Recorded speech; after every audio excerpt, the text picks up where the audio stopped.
Welcome to the new section on lipid disorders. In this particular section, we'll be discussing on the basics of lipid disorders in the form of lipid pathways, apolipoproteins and lipoproteins and their importance in life. And then we'll be moving on to the etiological aspects of dyslipidemias, which are very common in the community. And at the same time, we'll be completing our session with the assessment and the management of this dyslipidemias and lipid disorders. So why these lipid disorders are important? Because they give rise to a very important group of disorders called dyslipidemias. And why dyslipidemias are important? Because dyslipidemias are extremely common and it's supposed to be almost having the prevalence of 10% in the community, which is a huge number to be honest. And if you take the dyslipidemias, almost 99% of the dyslipidemias tend to be lifestyle related, which can be treated easily compared to the remaining 1% of the disorders which are actually genetic and familial, and these are very, very severe and difficult to treat as well. So our understanding about this lipid disorder should be in such a way you have to not overestimate the familial dyslipidemias. At the same time, you should not miss out this 1% of familial dyslipidemias or otherwise which is going to result in substantial amount of morbidities and mortalities.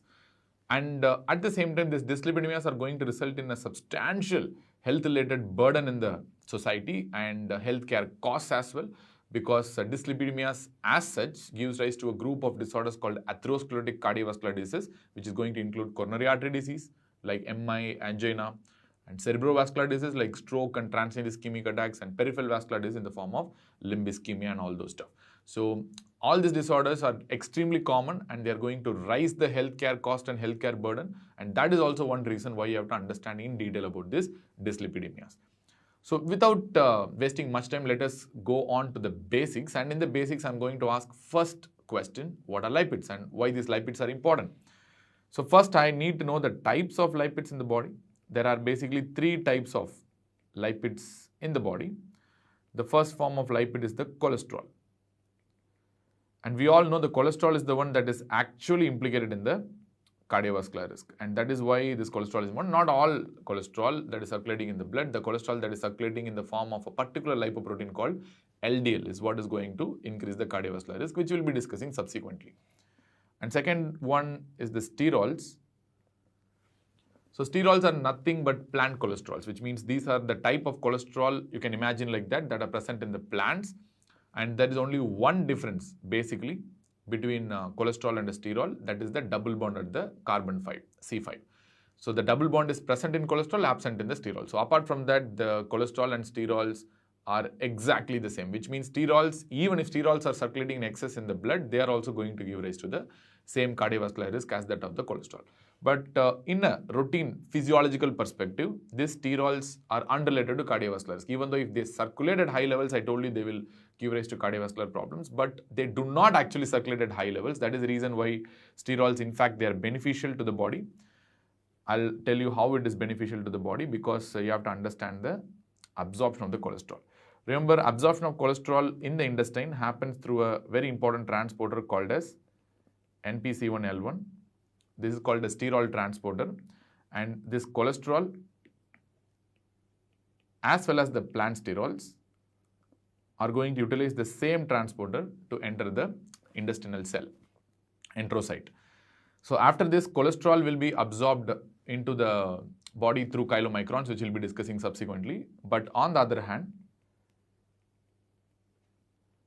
this plant sterols, once they come inside the intestinal lumen, they will not be absorbed into the blood. Instead, they will be put out back into the intestinal lumen through another transporter called ABC, G5 and G8. So this principle you can actually utilize in the treatment of dyslipidemias. Like for example, if you give more plant sterols, if you give excess plant sterols, they are going to compete with cholesterol for the NPC1L1 transporter, and the cholesterol absorption will be very limited. They can actually reduce the amount of cholesterol in the body. So anyways, once the plant sterols are getting absorbed, they are going to move out of the cell into the intestinal lumen, which will be wasted in the stool. So that is the reason why giving excess plant sterols, excess plant cholesterol may be beneficial in treating this dyslipidemias. But there will be one problem: in extremely rare situations, there can be a defect in the ABCG5G8 transporter. So in this setting, the absorbed sterols cannot be re-excreted back into the intestinal lumen. So there will be a increased absorption of plant sterols as well. That might result in atherosclerosis and cardiovascular risk. And this disorder is what we refer to as a cytosterolemia. So which is a disorder of excessive absorption of plant sterols and excessive circulating plant sterols in the body. So under normal circumstances, your plant sterols are actually beneficial, to be honest, but apart from this exceptionally rare setting of a ABCG5G8 transporter deficiency, which is not a very common entity at all and not going to see in your clinical practice at all, to be honest. And the third type of lipid we have to know about is the triglycerides.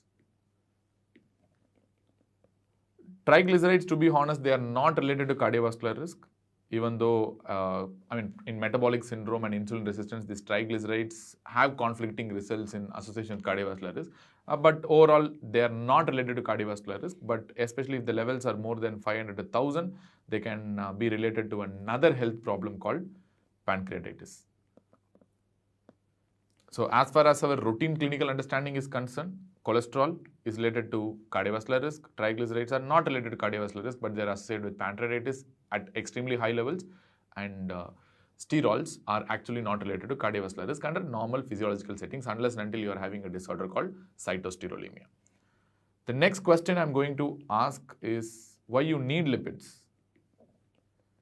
Why we need lipids in our body? Can't we survive without lipids? Actually, you can't, because lipids form a very important constituent of cell membrane. Basically, this is a very, very important evolutionary advantage because without this, our life would not have progressed, because you needed a lipid covering inside what a life is, inside a cell. So the process that is going inside the cell should be protected from the outside water from this lipid shell, so which is actually not soluble in the water. So that's why we needed this lipids to kick on the life 4.5 billion years ago. So without this, we would not have been surviving. So you need lipids for cell membrane, and to produce a lot of steroid hormones in the body, you need cholesterol. And we have seen the entire steroidogenesis in detail in the adrenal section, where the basic starting process is going to be the cholesterol. And after that, lipids are a very, very good source of energy. Approximately, they produce 2.5 times more energy compared to that of the carbohydrates, and these can be stored as well, and it's a storable form of energy, and they can be stored for long term compared to carbohydrates, which are actually stored only for a short term. So these are the advantages of having lipids. So we need lipids, but at higher levels, they are going to result in certain health issues. So we have to be wary of that as well. Now let's move on to the lipid cycle.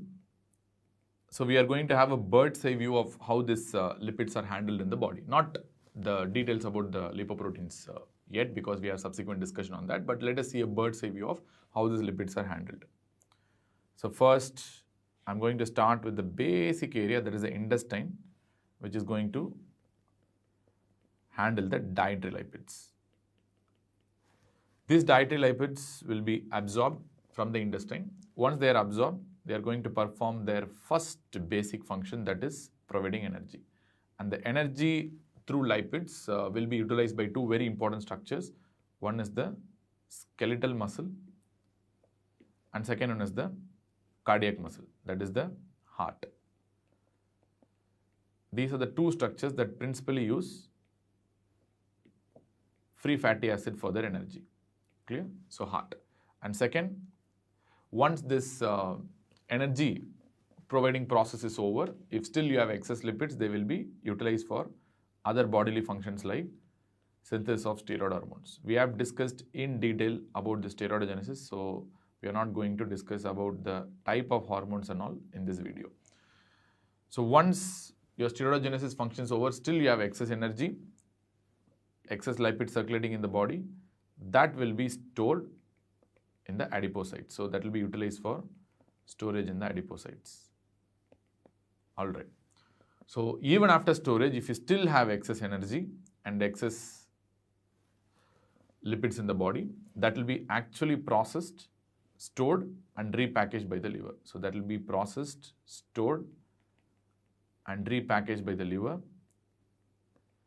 So what this repackaged lipids are going to do? So this repackaging of lipids is essentially going to serve the same function as what your absorbed lipids have done, that is providing energy, assisting in steroidogenesis, and helping in storage in the adipocytes. So if still there are excess lipids that are circulating in the body, even after assisting in all these bodily functions, these are the lipids that are going to be dangerous, and they will be stored in the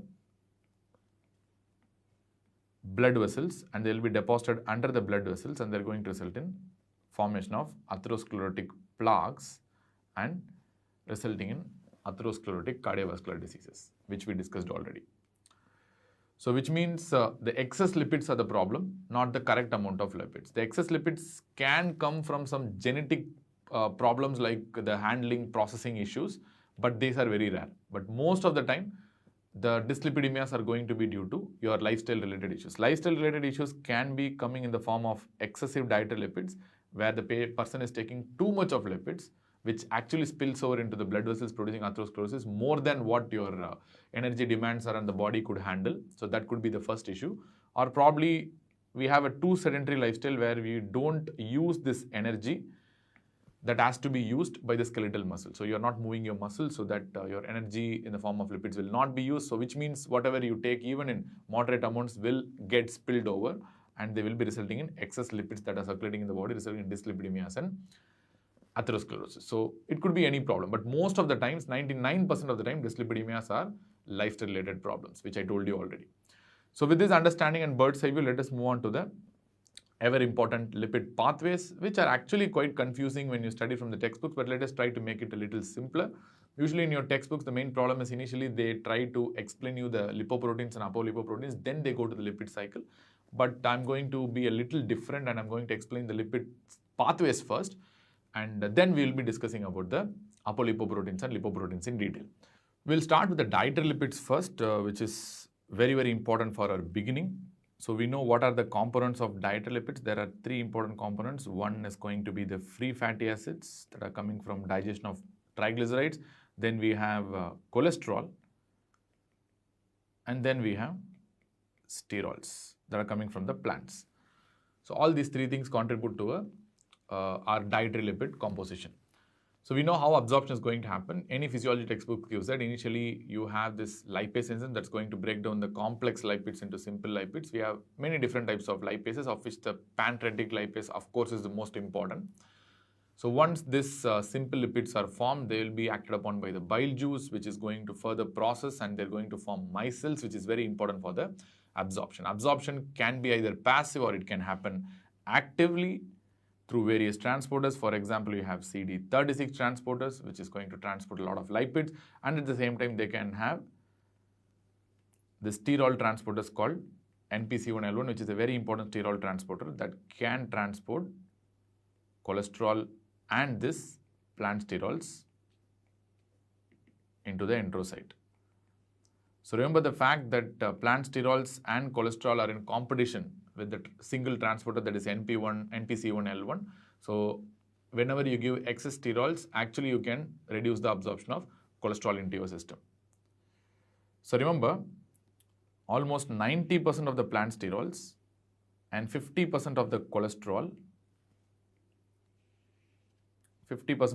so which means 50% of the cholesterol and almost 90 to 100% of all the plant sterols will be eliminated out of the enterocyte through a very, very important transporter called ABC-G5-G8 transporter.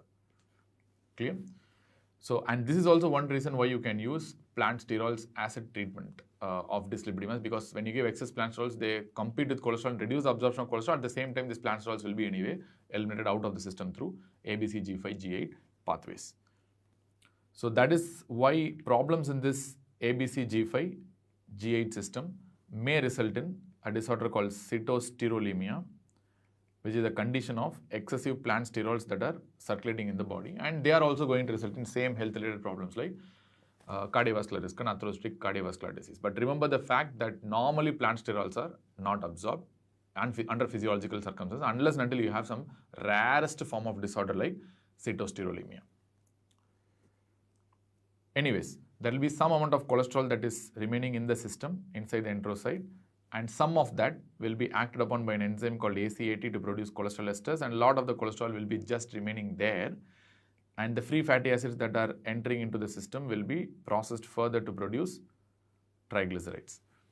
And now you have triglycerides, a lot of cholesterol, and a little of cholesterol esters as well, and all these three things can be further processed and packaged to produce the first type of lipoprotein we are going to discuss, that is the chylomicrons. Chylomicrons almost are going to have 95% of triglycerides only 5% of cholesterol and little of cholesterol ester, which means it is actually entirely made of triglycerides only. And to produce these chylomicrons, you don't only need the raw material, you need some personnel to produce this chylomicrons, some factory people to produce this chylomicron. And what are the factory people? There are two things that are very important for production of this chylomicrons. One is the apolipoprotein called ApoB48. It's a ApoB family protein where only 48% of the protein will be translated, and that's what we refer to as a ApoB48. And all this ApoB48, triglycerides, cholesterol and cholesterol esters, to be packaged, you need a very, very important transport protein called as MTP. That's called a microsomal transport protein, which is important for the production of any lipoprotein.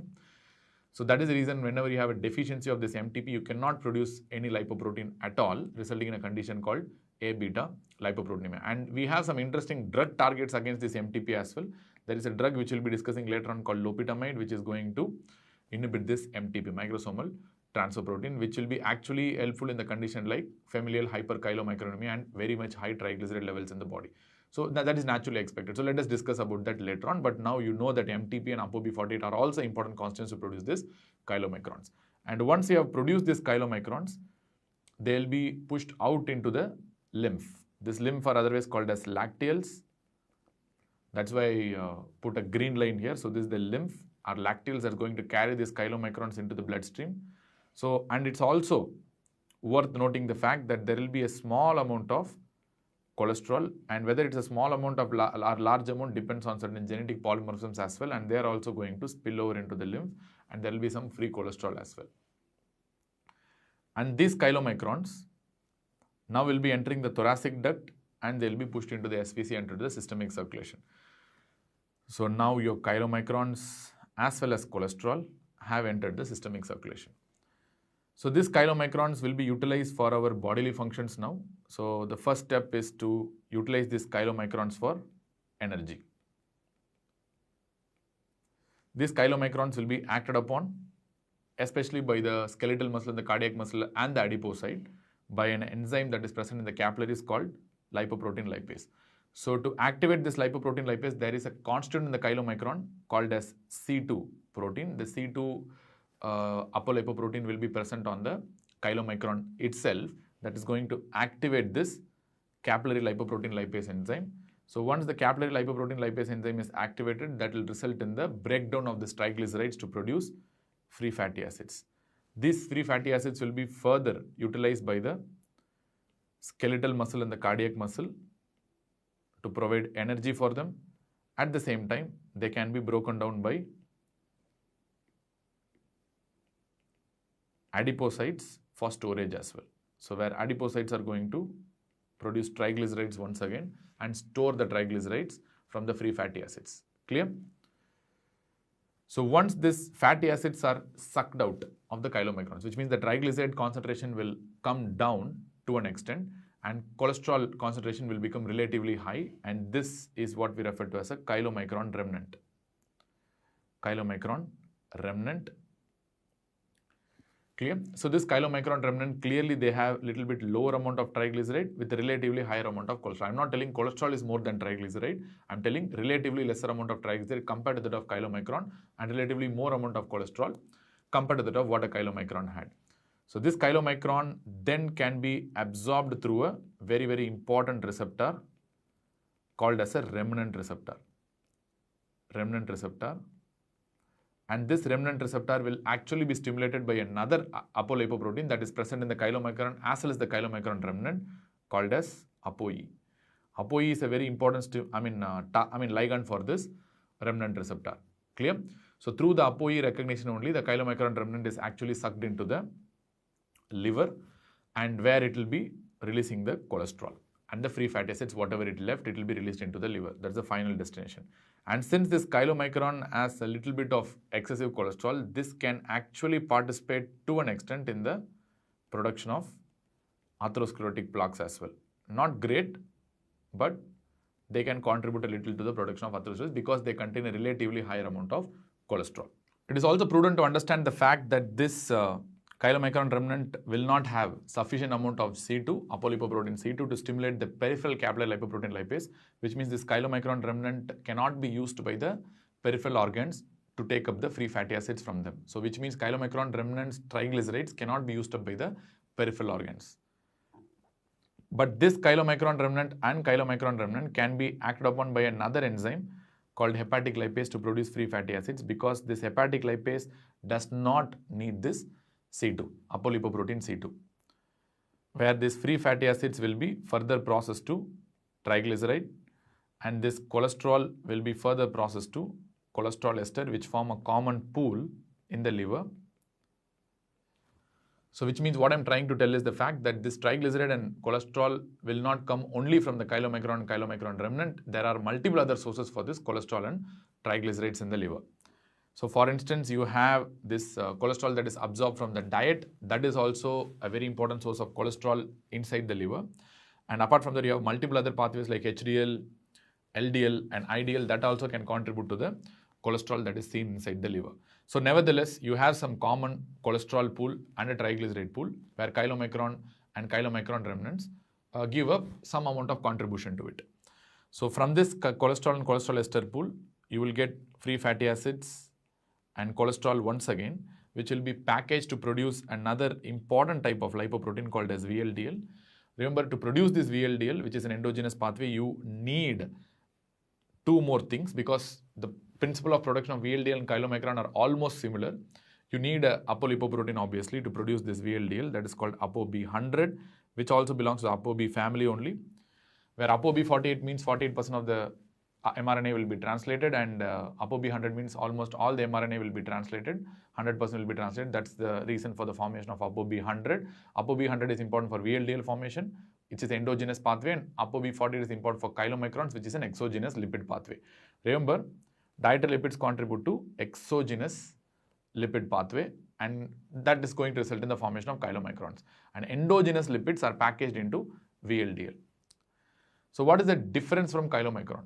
So there are some differences from chylomicron, but other than that, it's the same. One difference, it is ApoB100, there it's ApoB48. Second difference is the fact that it is endogenous pathway, where chylomicron is an exogenous pathway. And third difference comes in the form of composition of this VLDL.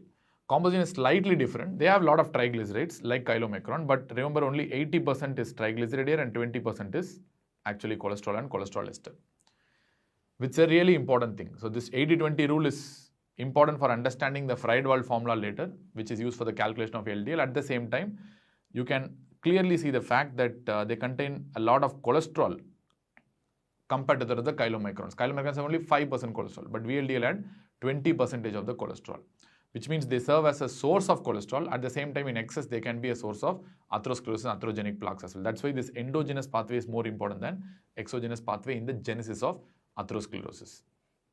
Anyways, the production of VLDL also needs the same MTP protein which we have discussed for chylomicrons, that is microsomal transfer protein. Deficiency or defect in MTP protein can result in no production of any exogenous or endogenous lipoprotein in the form of absent chylomicrons and VLDL, resulting in a condition called A-beta lipoproteinemia, which we have discussed already. And this VLDL, as we expect, will be released into the circulation.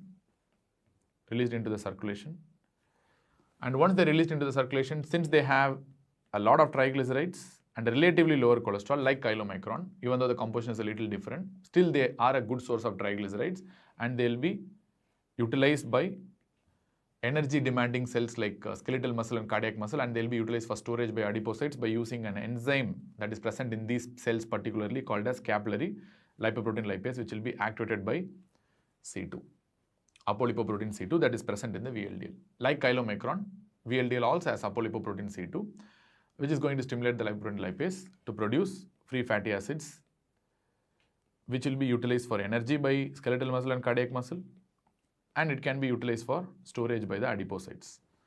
Clear? These are the organs that contain a lot of lipoprotein lipase enzyme. And once these free fatty acids are sucked out of this VLDL, they are going to result in the formation of a protein called ideal intermediate density lipoprotein, or otherwise referred to as a VLDL remnant. Clear?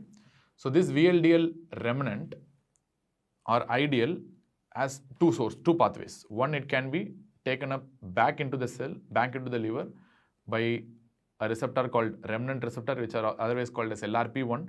So remnant receptor will take up this ideal, where inside they will be degraded and they will be giving rise to cholesterol, where they will going to enter the common cholesterol pool, cholesterol ester pool.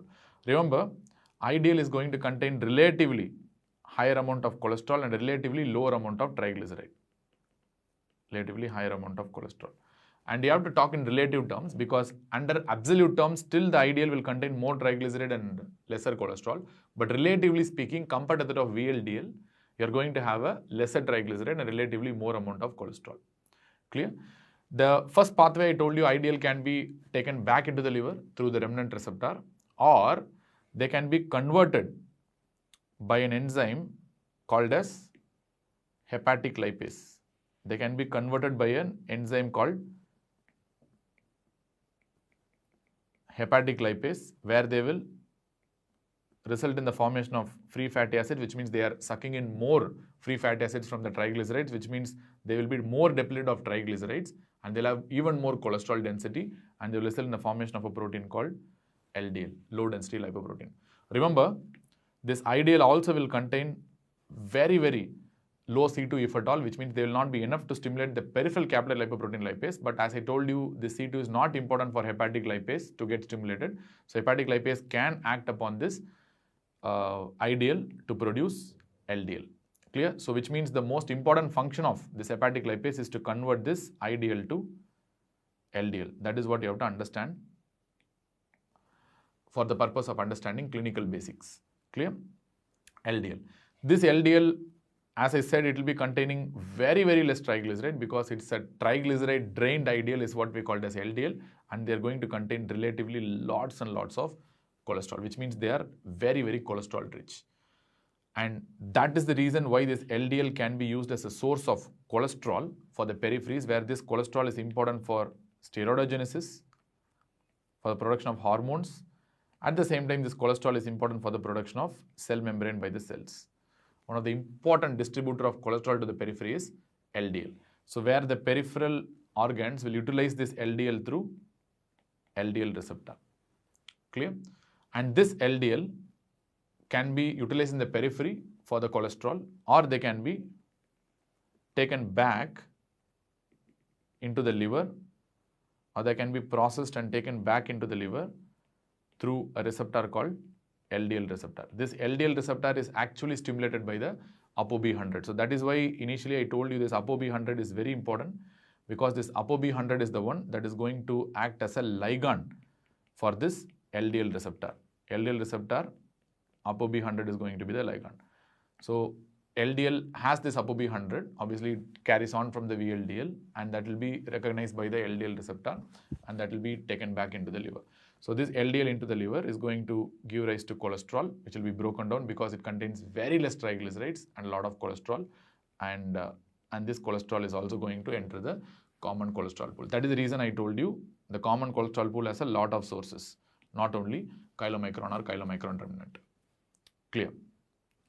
Since your VLDL remnant, that is your ideal intermediate density lipoprotein, and your LDL contains a whole lot of cholesterol in them compared to that of triglycerides, and they cannot be utilized in the periphery. That's also very important, because they contain very little C2, and if at all they don't contain C2 at all. So I can write a cross mark also. They do not contain C2 at all, which means they cannot be utilized by the periphery. Instead, this cholesterol that is excess, if they are circulating in excess, they can be contributing to the formation of atherosclerosis.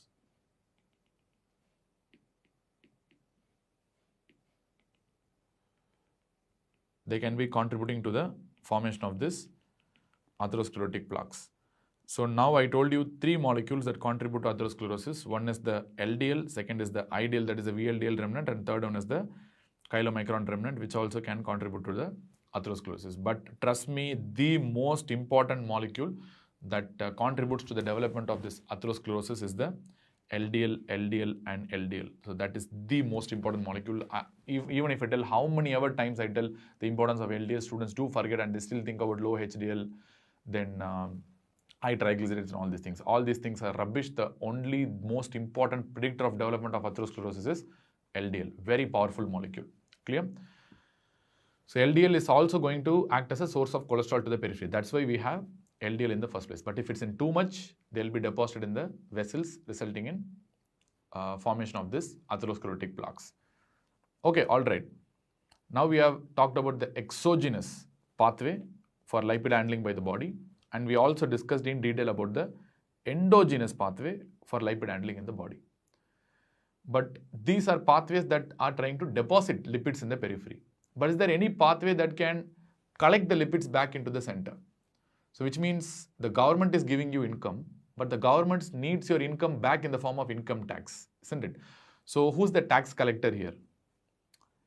That comes in the form of HDL. HDL is the tax collector. You can imagine like a tax collector, it's collecting income tax from the areas where you have given money, which means these exogenous pathways have deposited cholesterol in the periphery and endogenous pathways have deposited cholesterol in the periphery, where this HDL pathway, where HDL is going to come from the liver, and to an extent this lipoprotein can also be secreted by the intestine, but majority of the HDL is going to come from the liver, where liver sends these tax collectors to get this excessively deposited cholesterol in the periphery.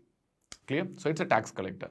So HDL is basically nothing but ApoA1, a very important lipoprotein. So till now we have seen ApoB, which is actually depositing the cholesterol, but now we are moving on to ApoA, which is going to collect the deposited cholesterol from the periphery. So what this ApoA is going to do, this ApoA1 is going to collect the cholesterol from the periphery. So which means they're going to take up the cholesterol from the periphery. Not only from the organs, but also from the atherosclerotic plaques. How they can take up cholesterol from the atherosclerotic plaques? Because the cholesterol inside the atherosclerotic plaques will be stored in macrophages. These macrophages are the ones that are going to give cholesterol to HDL in return. And for that you need a very, very important transporter that is called as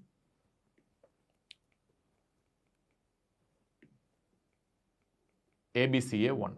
ABCA1 is a very, very important transporter that is called ATP binding cassette A1 protein. So that ABCA1 is very, very important, that is present in macrophages and many other cells in the periphery that can transfer cholesterol that is deposited back to the HDL.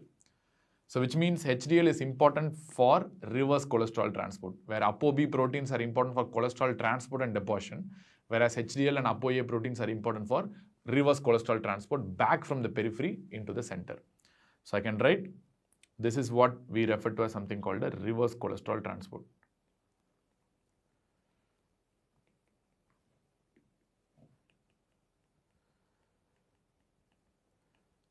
Suppose if you have this deficiency of this ABCA1 protein, what is the disease that you are going to result in? If you have deficiency of ABCA1, you will result in a disease called Tangier's disease, where you will have a yellow-orange tonsils, which means these patients cannot take up the cholesterol that is deposited already, and these patients are also going to have a high risk of developing early atherosclerosis and cardiovascular death, which we'll be discussing subsequently, but ABCA1 deficiency will result in Tangier's disease.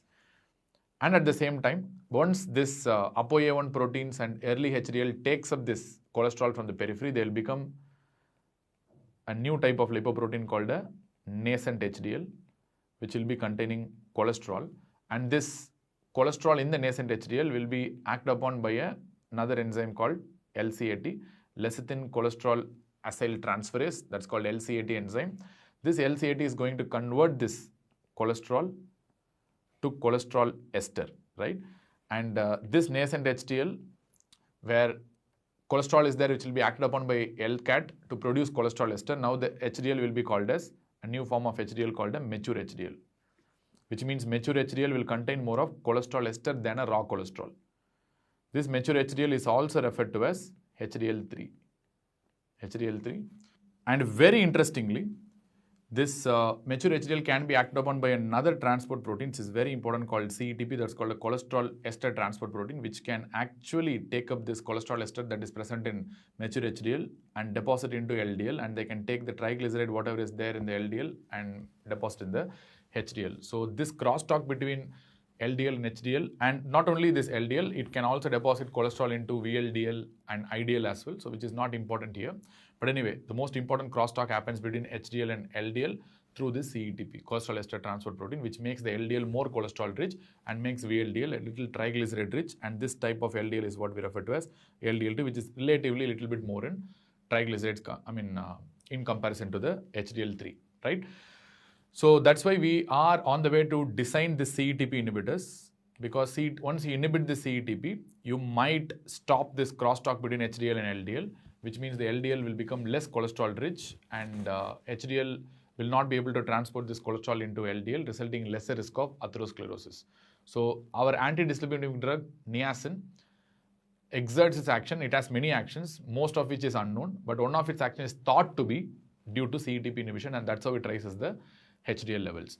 But anyways, this HDL3, that is mature HDL, as well as HDL2, can be taken back into the liver through another type of receptor called as scavenger receptor B1 or SRB1, where inside the liver they will be degraded to cholesterol. This cholesterol will now enter the common cholesterol pool. So cholesterol pool has so many sources, isn't it? Not only the chylomicron remnant comes from HDL, it comes from IDL, it comes from LDL. So many sources are there for the intrahepatic cholesterol pool. Fine. So now let us understand the disease. Before that, I would also like to tell that this HDL can be also degraded by an enzyme called hepatic lipase, which does not need this C2 at all. So to produce free fatty acids, which will again enter the common triglyceride and free fatty acid pool. Clear? So let us understand the diseases that can happen due to different problems. First, we know this NPC1L1 is a very important drug target for the drug called ezetimibe, which is going to reduce the cholesterol absorption, thereby reducing the cholesterol levels in the body. And similarly, this dysfunction of ABC G5 G8 transport protein results in familial cytosterolemia. That's also a very important disorder of high cardiovascular risk, but it's a very rare disorder. And problems with MTP, as I told you, can result in a disorder called A-beta lipoproteinemia, because that will not allow any lipoprotein to form, either be the chylomicron or it be the VLDL, because MTP is important for the formation of both. Clear? Similarly, problems in ApoB, relative problems in ApoB will result in a disorder called hypolipoproteinemia. Defects in ApoB will result in hypolipoproteinemia, where the patients tend to have a low LDL, which is actually productive. Clearly, they can, because only 48% is translated, some chylomicrons will be produced, but LDL will be very low because they cannot produce LDL, because you need all 100% to be translated to produce VLDL and subsequently LDL. So these patients tend to have a low LDL, but a relatively good amount of chylomicrons, hypolipoproteinemia. And similarly, patients may have problems in the LDL receptor as well. If they have problems in the LDL receptor, for example, if you have a loss of function mutation or loss of LDL receptor, LDL cannot be taken back into the periphery, taken back from the periphery into the liver, resulting in excess LDL called as familial hypercholesterolemia. That's called FH, familial hypercholesterolemia, which will result in excess amount of LDL and premature cardiovascular risk. And similarly, if you have gain of function mutation of this ApoB100, that also will result in familial hypercholesterolemia and excessive LDL, because when more ApoB100 are produced, more VLDL and more LDL production will be there. And if you have problems in the LPL or C2, C2 is in the chylomicron and LPL is present in the organs or the capillaries of certain organs, which I told you already. So if you have either lipoprotein lipase deficiency or if you have C2 deficiency, it will result in a condition called familial hyperchylomicronemia. Very high triglyceride levels will be there. Familial hyperchylomicronemia. Patients will have extremely high triglycerides and chylomicrons that will predispose to the pancreatitis risk, as I told you already. Similarly, if you have problems in ApoA1 generation, if you have poor ApoA1 production, ApoA1 deficiency, the patients tend to have low HDL and they have a heightened cardiovascular risk. And similarly, if the patient has this ABCA transporter deficiency, this will result in a disease called Tangius disease, otherwise referred to as familial HDL deficiency, where they tend to have a low HDL. Apart from that, there will be deposition of cholesterol in the periphery, which cannot be taken back, resulting in increased cardiovascular risk. And very important defining feature of Tangius disease is this orange or yellow tonsils that you will see in these patients. And at the same time, you will have LCAT deficiency also under certain settings. If you have some genetic problems due to LCAT deficiency, less than cholesterol acyltransferase deficiency, you are going to result in reduced HDL, because mature HDL is the one that is more important. So you will result in premature degradation of HDL, resulting in reduced HDL and heightened cardiovascular risk. And if you have CETP deficiency or CETP defect, you will result in actually high HDL, which can be actually protective to the body. And a final disease which I'd like to tell is a chylomicron retention disease. To understand what is chylomicron retention disease, you have to understand there is one important protein that is important for transport of this chylomicron from the enterocyte into the lymph. That's called SAR1B or SAR1B. If you have a defect in this protein, the chylomicron will be retained within the enterocyte, results in malabsorption, and your lymph and blood will not contain chylomicron at all. They'll have a very low triglyceride and chylomicron. So that is chylomicron retention disease. And in a nutshell, what I can tell is the fact that these ApoB lipoproteins are important for transport and deposition of cholesterol and lipids in the periphery, whereas your ApoA proteins like HDL are going to be helpful in reverse cholesterol transport, in transporting the cholesterol from the periphery back into the liver. So B is actually bad and A is actually productive, B for bad. So that is the rationale of doing this ApoB, ApoA ratios and all. If the ratio is high, it indicates high risk of atherosclerosis. More B proteins, they are bad. They are depositing the cholesterol. What are the components of this entire lipid pathway? There are 4 essential components in this lipid pathway. One is the lipoproteins that form the basis of all these lipid transport pathways. VLDL, IDL, LDL, HDL, and chylomicron remnant. All these are lipoproteins. All of these are going to form the basis of our entire lipid pathway understanding. And second is the apolipoprotein. These apolipoproteins form the backbone for these lipoproteins. And next we have various enzymes, and then we have various transport proteins as well. Enzymes we have described already in detail. A lot of enzymes like LCAT, ACAT, we have described already in the pathway. And transport proteins we have described already. We have remnant receptor, we have LDL receptor, and we have this cholesterol ester transport protein called CETP. A lot of transport proteins which we have already discussed along with the lipid pathways. Lipoproteins and apolipoproteins need a little bit more discussion because they are the basis of the entire lipid pathway. Clear? So that's what we're going to see next. That's the lipoproteins. Lipoproteins are categorized based on their size according to the Fredrickson classification. Remember, Fredrickson clinical classification is there. Clinical phenotype is there, where that is a classification for dyslipidemias. But here we are talking about Fredrickson molecular classification of lipoproteins. So you have chylomicrons, which are the largest, then VLDL, IDL, LDL, and HDL. HDL is the smallest, and it's going to have a lowest molecular weight. And chylomicrons, because of its high molecular weight in electrophoresis, they won't move at all. They stay at the same place. And VLDL tends to move a little bit, and IDL tends to move even a little bit, and they produce a region called broad beta in the electrophoresis. And LDL moves a little farther away, producing beta, and HDL moves very farther away at the last, resulting in production of this alpha band in electrophoresis. Clear? That is why whenever you have excess IDL in the body due to some genetic problem, that's called a broad beta disease, otherwise called as remnant disease, which we'll be discussing subsequently. But nevertheless, this lipoprotein has 3 important constituents. One is the apolipoprotein that forms the backbone. Why this apolipoprotein is important? Because apolipoprotein is the one that determines the type of the lipoprotein, whether it is ApoB group of lipoproteins or ApoA group of lipoproteins. And second, apolipoproteins are the ones that gives you the functionality of this lipoproteins as well, which means if you have C2, they can activate capillary lipoprotein lipase. If they shed C2 and if they have less C2, they cannot activate lipoprotein lipase, which means they are the ones that give the functionality to the lipoprotein as well.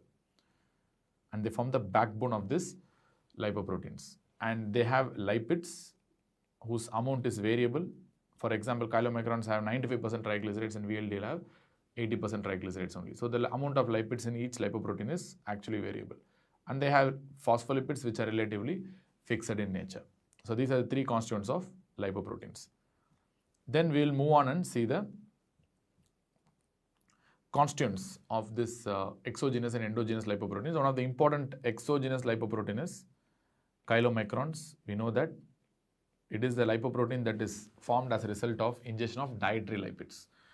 And apolipoprotein B48 is very, very important. That's the most important lipoprotein that defines the chylomicrons. And we have apolipoprotein C2, which is important for activation of capillary lipoprotein lipase. And you have apolipoprotein C3, which is actually inhibitor of lipoprotein lipase. You should have a balance, isn't it, between activation and inhibition. So you should not too much activate the lipoprotein lipase so that you have inhibitor also in the form of ApoC3. And you have an ApoE, which is going to bind with the remnant receptor. We know that. So let us discuss after this. So then once you suck out free fatty acids and triglycerides from this chylomicron, you will result in the formation of chylomicron remnant. Chylomicron remnant will have almost the same composition. They are going to have ApoB48 and they will be having ApoE, which is going to bind the remnant receptor, and they have ApoC3. But remember, they do not have ApoC2 or express very low levels of ApoC2. And you know ApoC3 is an inhibitor of capillary lipoprotein lipase, and this chylomicron remnant will have only ApoC3, very, very less amounts of ApoC2. That is the reason why they cannot activate the peripheral capillary lipoprotein lipase, but they can still be acted upon by the hepatic lipase, which doesn't need this ApoC2. Anyways, so the importance of this ApoE, it's going to bind with the remnant receptor. Remnant receptor. Clear? So this is the pathway that is going to carry the dietary lipids into your system, and they're going to transport them. Then we are moving on to the endogenous pathway. The first step in endogenous pathway is the production of VLDL. We know that, and it's going to have a very, very important signature apolipoprotein called as ApoB100. And they're also going to have C2, they're also going to have C3, and they're going to also have ApoE, which means C2 is going to stimulate the lipoprotein lipase. That is the reason why they can be drained of this triglycerides and free fatty acids. And ApoC3, like chylomicrons, they are going to inhibit the lipoprotein lipase to have a balance between them. ApoE is going to be important for the VLDL remnant and ligand for the remnant receptor. But in the periphery, this ApoC2 is the most important because that's the one that's going to activate the lipoprotein lipase. What is the relative composition? As I told you, triglycerides 95%, cholesterol and cholesterol ester 5%. Whereas in VLDL, triglyceride 80% and cholesterol ester 20%, relatively more cholesterol and cholesterol ester in VLDL compared to that of chylomicrons. And once you drain this VLDL from free fatty acids and triglycerides, you are going to result in formation of this VLDL remnant called as intermediate density lipoprotein or IDL. IDL is also going to have B100 signature lipoprotein, apolipoprotein of this ApoB pathway.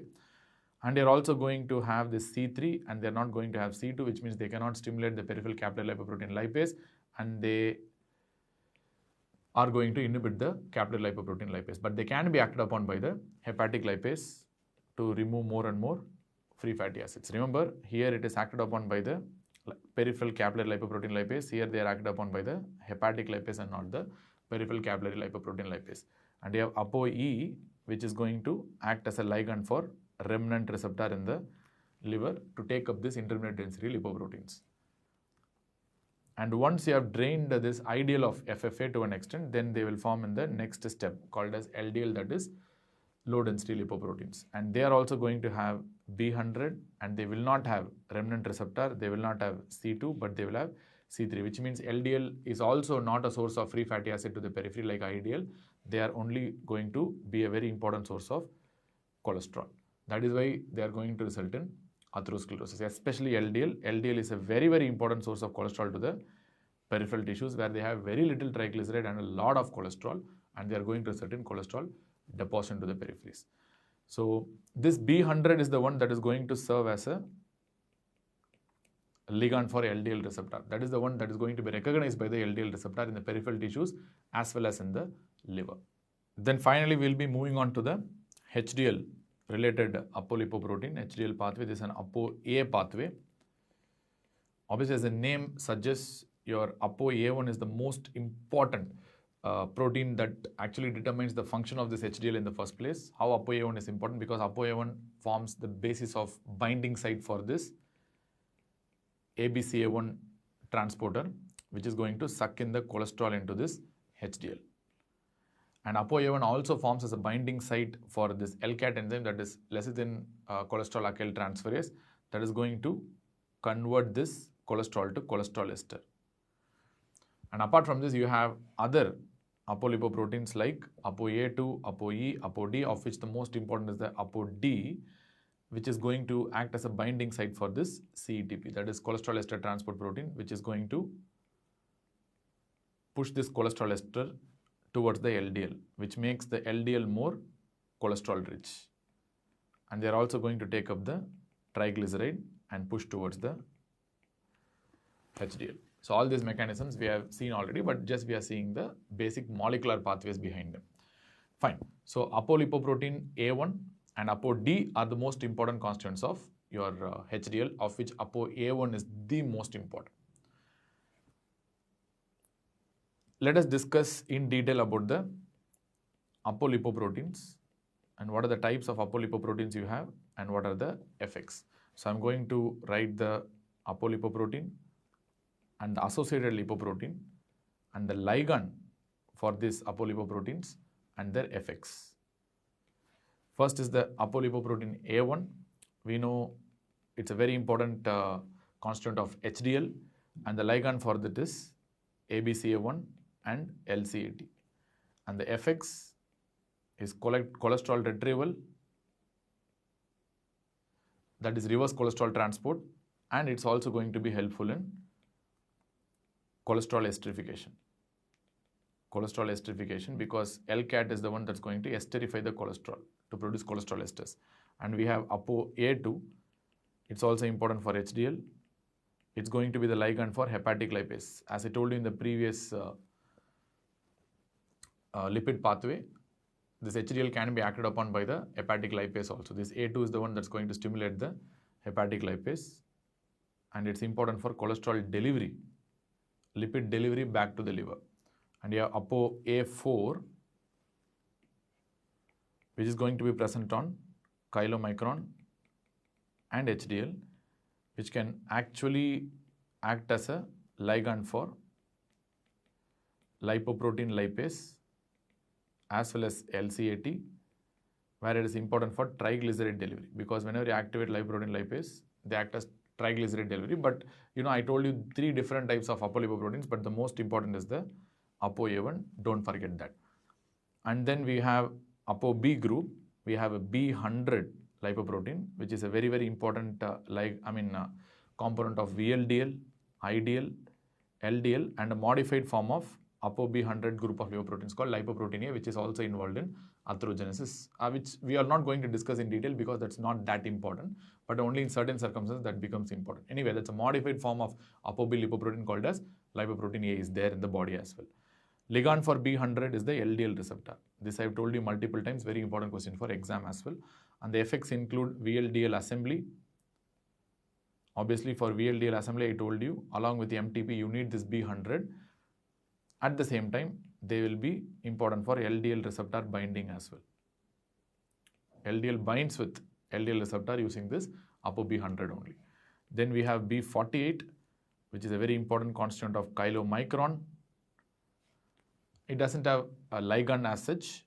It's important for chylomicron assembly. We know that in the intestine. And we have ApoC group of proteins. We have ApoC1. C1 is present in HDL and VLDL.